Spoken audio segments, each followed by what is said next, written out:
ಬೆಂಗಳೂರಲ್ಲಿ ಆಸ್ತಿಗಾಗಿ ತಂದೆಯನ್ನೇ ಹತ್ಯೆಗೈದಿದ್ದಾನೆ ಮಗನಿಂದ ಹಲ್ಲೆಗೊಳಗಾಗಿದ್ದಂತಹ ಮುನಿಕೃಷ್ಣ ಸಾವನ್ನಪ್ಪಿದ್ದಾರೆ. ಚಿಕಿತ್ಸೆ ಫಲಕಾರಿಯಾಗದೆ ಆಸ್ಪತ್ರೆಯಲ್ಲಿ ಕೊನೆಯುಸಿರೆಳೆದಿದ್ದಾರೆ ಮುನಿಕೃಷ್ಣ.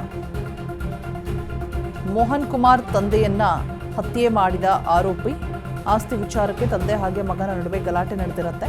ಇಂದಿರಾನಗರ ಪೊಲೀಸ್ ಠಾಣಾ ವ್ಯಾಪ್ತಿಯಲ್ಲಿ ನಡೆದಿರುವಂತಹ ಘಟನೆ. ಖಾಸಗಿ ಆಸ್ಪತ್ರೆಯಲ್ಲಿ ಚಿಕಿತ್ಸೆ ಫಲಿಸದೆ ಇದೀಗ ಮುನಿಕೃಷ್ಣ ಸಾವನ್ನಪ್ಪಿರುವಂಥದ್ದು.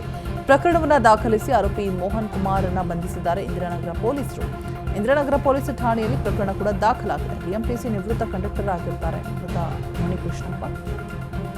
ಹಿಂದೆ ತಂದೆ ಮಕ್ಕಳ ನಡುವೆ ಹಲವು ಬಾರಿ ಆಸ್ತಿಗಾಗಿ ಜಗಳ ಕೂಡ ನಡೀತಾ ಇರುತ್ತೆ. ಶನಿವಾರ ರಾತ್ರಿ ಮೋಹನ್ ಕುಮಾರ್ ಮತ್ತೆ ಮುನಿಕೃಷ್ಣಪ್ಪ ನಡುವೆ ಗಲಾಟೆ ಆಗಿರುವಂಥದ್ದು. ಗಲಾಟೆಯ ಸಂದರ್ಭದಲ್ಲಿ ಹಾಕಿ ಸ್ಟಿಕ್ ಮತ್ತೆ ರಾಡ್ನಿಂದ ಮಾರಣಾಂತಿಕ ಹಲ್ಲೆ ಆರೋಪ ಕೇಳಿ ಬರ್ತಾ ಇದೆ. ಹಲ್ಲೆ ಪರಿಣಾಮ ತೀವ್ರ ರಕ್ತಸ್ರಾವದಿಂದ ಕುಸಿದು ಬಿದ್ದಿದ್ದಾರೆ ಮುನಿಕೃಷ್ಣಪ್ಪ. ಕೂಡಲೇ ಆಸ್ಪತ್ರೆಗೆ ದಾಖಲಿಸಿದ್ದಾರೆ ಸ್ಥಳೀಯರು. ಹಲ್ಲೆ ಪರಿಣಾಮ ಖಾಸಗಿ ಆಸ್ಪತ್ರೆ ತೀವ್ರ ನಿಗಾ ಘಟಕದಲ್ಲಿ ಚಿಕಿತ್ಸೆಯನ್ನು ಕೂಡ ಕೊಡಿಸಲಾಗಿರುತ್ತೆ. ಚಿಕಿತ್ಸೆ ಫಲಕಾರಿಯಾಗದೆ ಸಾವನ್ನಪ್ಪಿದ್ದಾರೆ ಮುನಿಕೃಷ್ಣಪ್ಪ.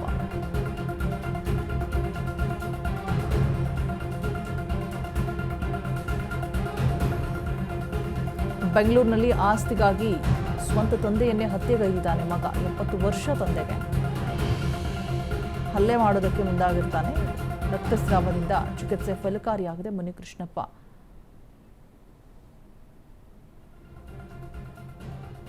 ಆಸ್ತಿ ವಿಚಾರಕ್ಕೆ ನಡೆದಿರುತ್ತೆ. ಇಂದಿರಾನಗರ ದೂಪನಹಳ್ಳಿಯಲ್ಲಿ ನಡೆದಿರುವಂತಹ ಘಟನೆ. 2 ದಿನಗಳ ಹಿಂದೆ ಮಾರಣಾಂತಿಕ ಹಲ್ಲೆಯನ್ನು ನಡೆಸಿರ್ತಾನೆ ಈತ ಮಗ. ನೋಡ್ತಾ ಇರ್ಬೋದು.